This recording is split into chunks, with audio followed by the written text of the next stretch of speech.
for those that may not, they might know, people may know the Hashira name, but they may not know you. So before we start, Yes. may you introduce yourself? Yeah, my name is Jim Tuaño. In the pro scene, like the player scene, they know me as JNT, or they usually call me Dads. My background is right now I'm a full-time parent, and I used to do network marketing before. So I think that's the reason I chose the esports path or managing esports team. So, how did the thought of making, Hashira come about? Because, you had, you said you were part of networking, and then, it kind of worked well with the idea of esports because it's a, very network based as well industry. So what made you think, what, I want to make esports org, not just work in esports? Actually, the thought of making about Hashira, for me at first, it was just an accident because before the ECQ, the first wave of ECQ, I was actually streaming on my gaming page, and then Valorant came out. Then some of my friends, actually my friends and some of my followers, we decided to what? Why don't we just join a Valorant tournament, just for fun? And then I remember there's one league in the Philippines. I forgot about the tournament name. I think it's the one from C-Sports. The one from C-Sports, yeah. We joined that tournament, and all of a sudden, the team that I built from my followers on my gaming page made a great run on the tournament. So we made it to the semifinals, and we faced Adroit in the tournament. So for those who don't know, that Adroit team, most of that Adroit roster is now the king of the tournament, Bren Esports. Yeah. Most of their roster on that team is now on Bren Esports. So I think that's a blessing in disguise. And then after that tournament, a lot of people were amazed, and I think they are nagulat sila. Paano sino tong mga players na to? And I think that's the point na naka-attract ako ng mga bagong players, like top tier players out of nowhere. And then from that time, I started posting about looking for players who wants to play for Hashira.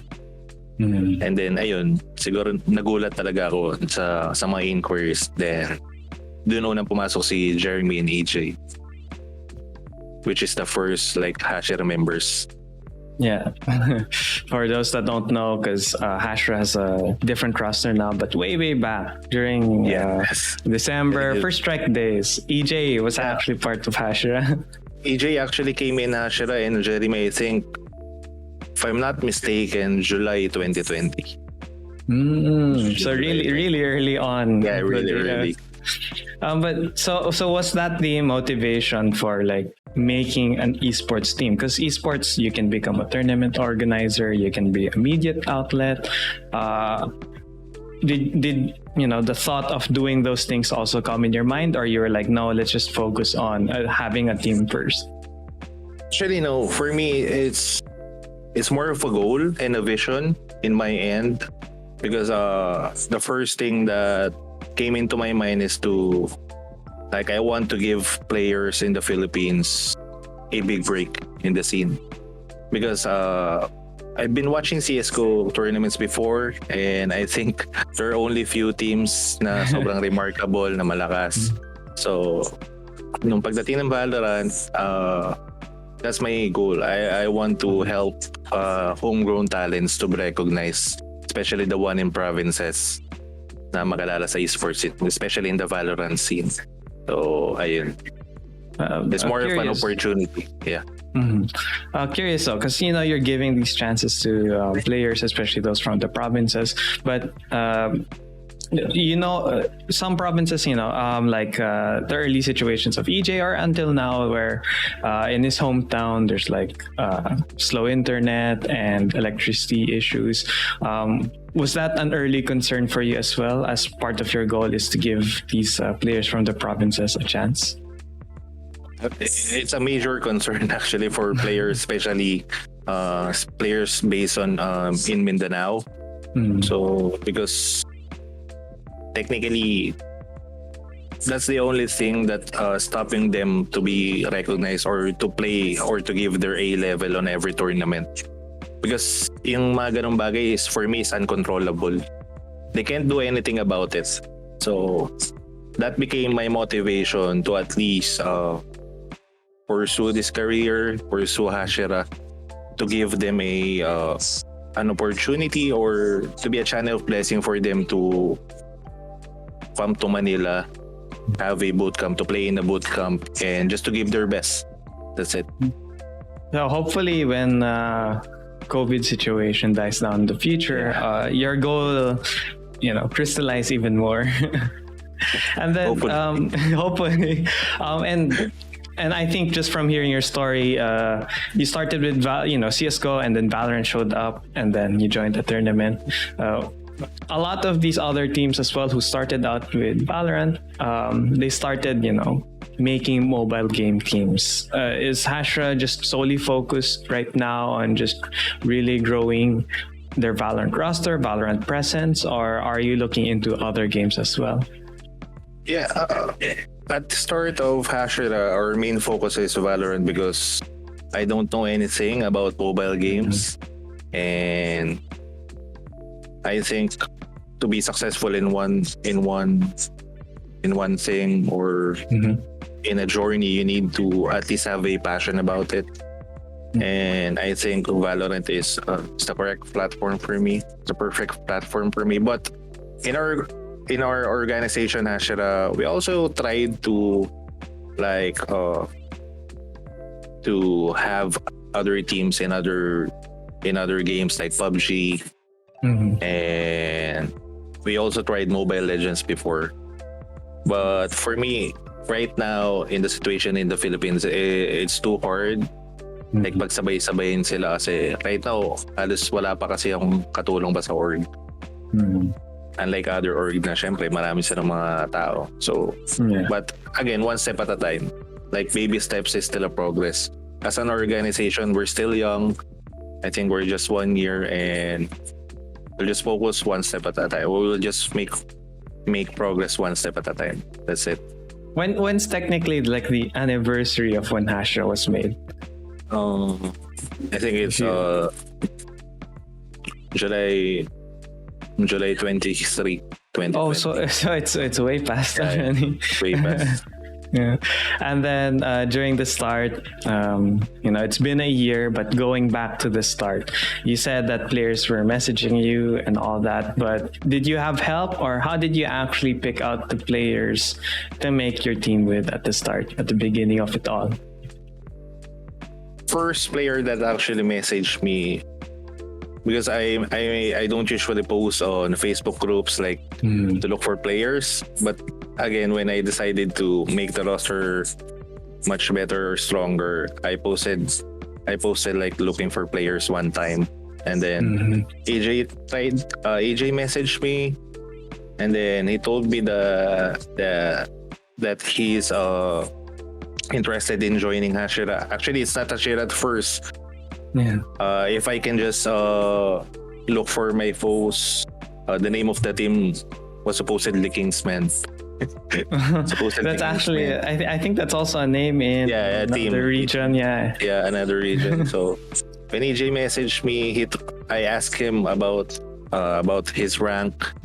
He actually told me that he's Immortal 3, and then Jeremy, which is known as RTZ before, and actually I'm surprised that they're actually Immortal 3 that time because we are just looking for Diamond 3 players.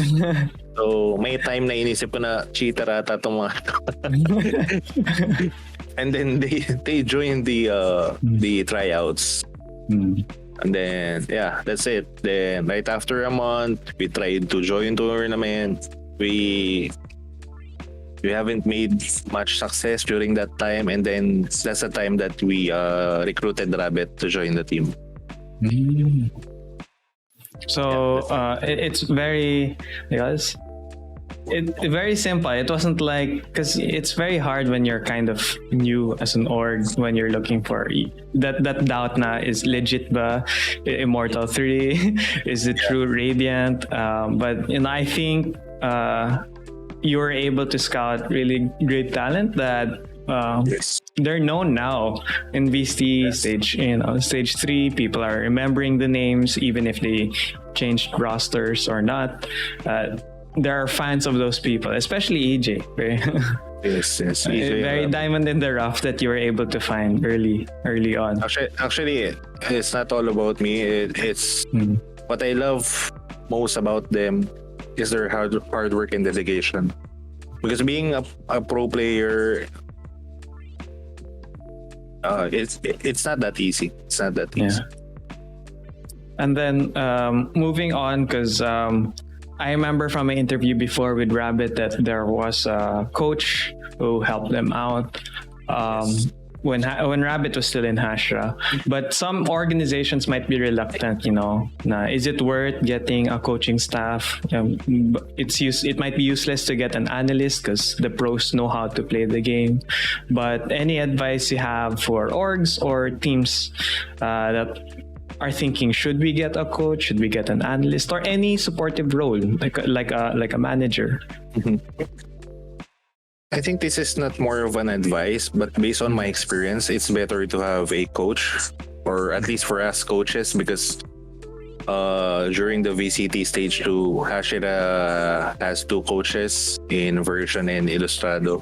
It's very helpful for the team, because there are some things that the player can see which the coaches can see, especially the game. The small things, small details that can change the momentum of the game, the trajectory of the game. It's not all about fragging. It's a very small things that can lead a team to win a game for me. And I can give a lot of credit to the coaches, because it's not easy to be a coach for a team. And that any maybe advice this time around for maybe what's the criteria for like a coach or an analyst? Because like Zeal Esports, they're looking for an analyst, but not all teams will be known and might have a hard time trying to scout for coaches, for analysts, for managers. So with the people that are applying to them, how do they know that this might be a good person to try? This might be, let's give this guy a chance. Siguro for a coach,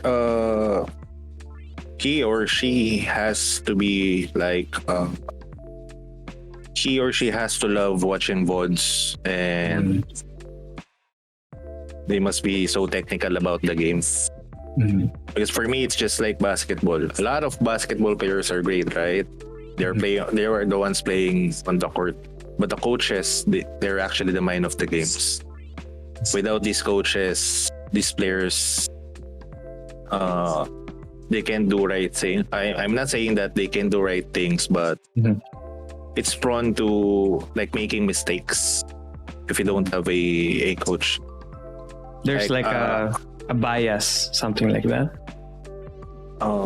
Exactly. When like making decisions, they think that they're always correct in a way. Yes, in a way, yes. So para kasi siyang like for a player, if you have a coach, you have to like have an empty cup. You have to absorb this information that the coach are giving you like a sponge. Because not because you're a pro player, it doesn't mean na ikaw na yung pinakamagaling sa buong. Diba? You always have to look for improvement, for room for improvement, to be a much better version of yourself. Para sa akin, ganun kasi lagi. Not just as a player individually, but as a team. I think that's also great advice for teams that are scouting players. Other than that character of wanting to grow and tempering your ego. Like it's good to feel confident about your skills, but also having that being humble to know that there's always a room for improvement. Any other advice? Any advice you could give to players who get scouted or are planning to apply? With regards to maybe contracts, how to know if this this is a good organization or a sketchy organization, and etc. For me, if a player is looking for if a player is looking for an organization, if I'm a player, I have to ask myself first, am I looking to win, or am I just playing for the salary, allowances, perks, etc.? Because there are a lot of orgs, especially in the Philippines, which can offer like allowances, bonuses, etc. But for a small organization like us, like Hashira, the one thing that I can promise with these players is my mindset and our championship culture here. Because that's the best thing that we can offer here, is for these players to be built as champions, as winners. Because after this game, or after playing these games, come years, syempre yung culture na yun, yung pagiging winner, madadala pa rin natin yan outside life eh. Like sa buhay natin mismo. Ayun. With the contracts naman, siguro laging seek legal advice. Or kung malaman kayong mga abogado, attorney, like magtanong lang din with other pro players siguro. Ayun. If let's say I was a player and we were talking about, let's say, a contract you gave me, should I be shy if there's something I want to negotiate? Because there's some new players who were never scouted that might think it's rude of them to go, oh, I think I don't like this portion of a contract. Should they be afraid, or should they go with that question and ask it? They shouldn't be afraid about it, because at the first place, it's their right. And once na pirmahan nila yung contract, there's no way out of it unless matapos yung contract. So don't be shy. At the first place, you are the talent. You have the right to ask things about the contract. So hindi naman din magagalit yung management or organization pa nagtanong kayo. So much better nga na at the first time na nag-meet kayo is open na talaga sa isa't isa. Mas maganda yun para sa I guess that's also a possible red flag if like an organization is trying to keep you, keep things secrets and blind from the things that you should be knowing. Yes. And that for younger audiences, some dream to be a pro player, but there is this quote: "The grass is greener on the other side." What's the maybe harsh reality that maybe some of these teens, the youth, may not know about being a pro player? Well, it's not that easy to be a pro player. It takes hard work, dedication, time. This is not being a pro player. It's not just like the video that you see on YouTube. Siyempre, maraming nagvo-vlog sa Philippines sa mga like pro players sa ibang games. Hindi kasi yun eh. Like, marami pang sacrifices. It's all about sacrifices. And for me, siguro the best thing that I can advise is to always ask yourself why. Why are you doing this? Because that will fuel you, yourself, your passion for the game. To strive more, to strive harder, to strive for greatness. Para sa akin yun talaga. Hindi lang siya maglalaro. You have to have your goal. Short-term goal, long-term goal. Ano ba yung plans ko for this month, for this year? You can't just play. You have to. Correct. In the end, you have to have a goal. Yeah, it's work technically. Yeah, technically it's work. And then I'm sure the work that players put in is not the only type of work that's very important to keep Hashira alive. What are the other roles that's not coaches or being a player? What are some things that essential to keep like Hashira alive, let's say? Siguro for me, more of the relationship with the players.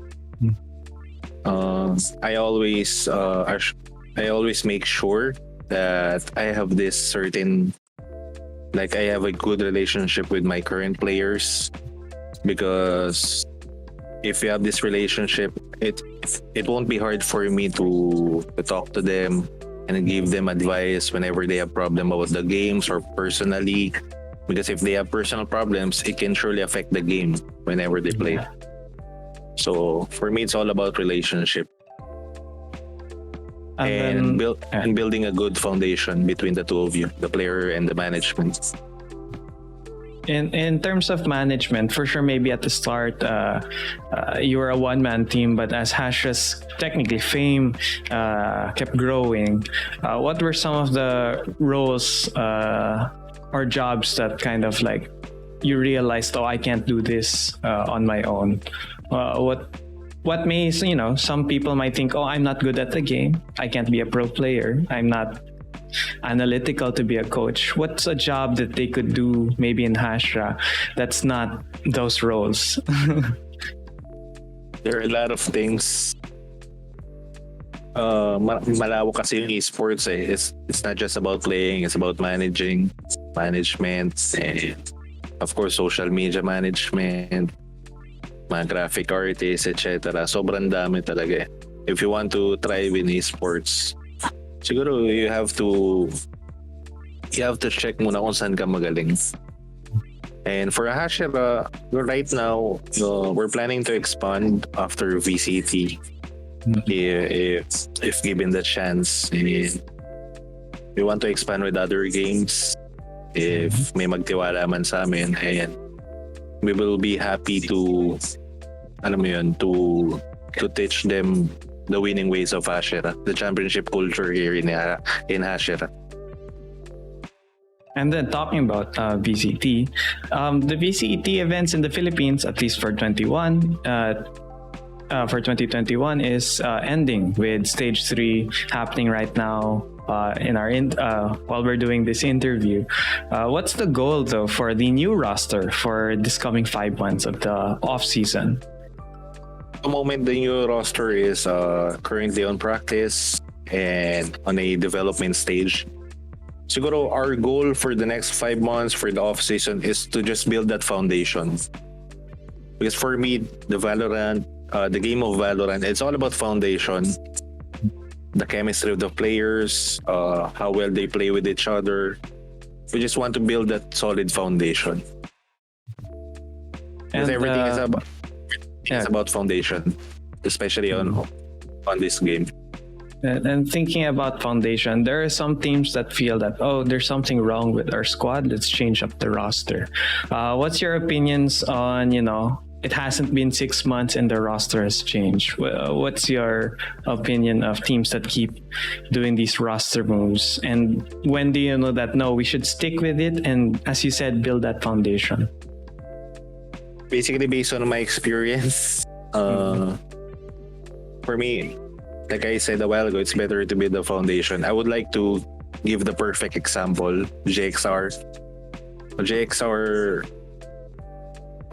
usually make it in the playoffs in, I think in stage 2 VCT, and they were always eliminated in the quarterfinals, but they didn't give up. After the VCT stage 2, they built that foundation to play stronger and better in stage 3, and yeah, they just got a slot in the VCT Southeast Asia. So that's a perfect example. Actually, GXR, they build a great foundation on their organization and on their Valorant team. Hopefully, during the off season, we do get to see. Will we get to see the Hashira squad play? Because like Oasis Gaming, they skipped the off season. They didn't play tournaments just to really practice. Is Hashira choosing to also do that, or will you guys participate as well in off season tournaments? We're actually planning to participate in the tournaments just to test the water, just to test the new roster, if kung paano man kami makasabay ngayon sa PHC. And actually, this coming Monday, we have a tournament. Oh. This coming week, we have a full week of tournaments. Because we've been practicing, I think, for 2 to 3 weeks now. And we just want to gauge if may improvement or progress. Yeah, because it's totally different to, just experiencing in scrims and, correct, playing competitively, really. Correct. And then, we're now thinking about the future, but if we look back, if you were to speak to yourself, July, when you started Hashira, what would be some advice you would give yourself, to your past self? I think there won't be any advice. Just I just want to say to my past self, just keep doing it, because I'm confident enough that I've been a channel of blessing to other players to just to be one step closer to their goals. So if if I'm given the chance to change anything that I did in the past, I think I won't change anything. That sounds great. And then, of course, you did say that that championship attitude, the idea of always going for that goal. But if all teams depended, I think that doesn't really match if we're talking about financing an esports org. Because if all teams depended on winning, to be profitable or at least to keep afloat, it makes it difficult because we can't have 5 first placers. So how or what are the different ways an esports org or even a small competitive team that might need funding want to find ways to profit or even earn a bit? For me, the thing that we're doing in Hashira to make a small profit or to have a funds is we normally sell jerseys and merchandises just to help the team and the players for their expenses. Yeah, right now that's the only thing that we do. And sponsors is also known, but will we? Because some players like in Alpha Esports, they've been streaming, they've been making content with their team as well. Will we see content with the new Hashira roster? Yeah, for sure. Because I think one of my players loves to do content. Actually, 2 of them is regularly streaming. It's NDG and Defy. They regularly stream. So yeah, just check out our page for their newest contents and videos and highlights. Mm-hmm. And then while Hashira is growing, you also want not just Hashira to grow, because you have to have the whole scene growing as well. What do you think is needed for Valorant esports, at least here in the Philippines, to grow even more than it is now? For the community to support more, I think so far we are successful with the scene here in the Philippines. The progress is so good. The progress is very good. We just have to be consistent with it. And of course, the players, the community. I just want to ask you guys to just watch the games, the live games here in the Philippines, the live streams in the Philippines, just to support these players. And of course, the organizations and the organizers of these tournaments, for us to be successful in this industry, in the Valorant scene. And I think talking about community as well, keep the community positive and not toxic, because it doesn't help. It doesn't help sponsors and people who want to offer their brand if they know that your team or your community is toxic. Yeah, it's full of negativity. So for me, that's it. It's all about loving each other in the community. Loving the organizations, the players, the streamers, supporting them regularly, watching them. It's a big help for everyone. And I think that was the last formal question. But before we do end, is there anything you would like to say to your supporters or the Hashira supporters and the supporters of the esports scene in Valorant in general? Yeah, first of all, I just want to thank you, Waki, for having me here, for inviting us, and for letting us share my experience. And I want to thank the sponsor of Hashira, Steam Raiders, Philips Monitors, Philips Gaming, and of course Blacktop PH for our merchandises and apparels. And I would like to give a shout out, of course, to my wife, to my family, and to all my players. And to our fans, make sure to catch our games live and we will make it on top again. I'm sure of that. We will be one of the best teams in Philippines again. Thank you, JNT, actually, Yeah, for thank you. also accepting the invitation, and I hope for the growth of Hashira. Thank This you, has Waki. been. This has been. I am TheJoaquiGamer of KGC Esports, and this has been Into the Sea. Bye bye.